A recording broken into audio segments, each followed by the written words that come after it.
Ένα από τα πιο σημαντικά θέματα στην αξιδική στήθος είναι πώς διαλέγουμε ένα ένθεμα.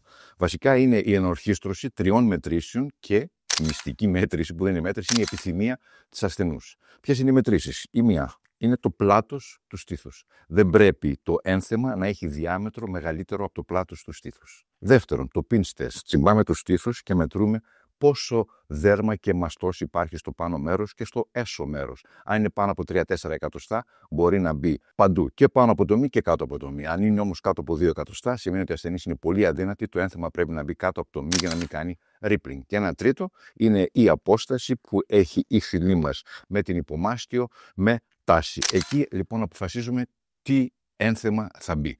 Αφού έχουμε κάνει λοιπόν και τις 3 μετρήσεις και έχουμε συζητήσει με την ασθενή, τα πράγματα είναι πολύ απλά. Φορούμε σουτιέν και ένα πολύ στενό μπλουζάκι στην ασθενή μας και τη ζητάμε να δοκιμάσει διάφορα ενθέματα. Ξέροντας ποια είναι τα άκρα μας, δηλαδή ποιο είναι το πολύ μικρό που δεν θα έχει καλό αποτέλεσμα ή θα έχει πολύ μικρό αποτέλεσμα, ή ποιο είναι το μεγάλο το οποίο θα παραμορφώσει το στήθος, ανάμεσα λοιπόν σε αυτό τα δύο άκρα υπάρχουν πάρα πολλά ενθέματα. Δοκιμάζοντας λοιπόν, η ασθενής αποκτά μια, θα έλεγα, σιγουριά της τάξης του 95% πώς θα φαίνεται το ένθεμα μετά το χειρουργείο.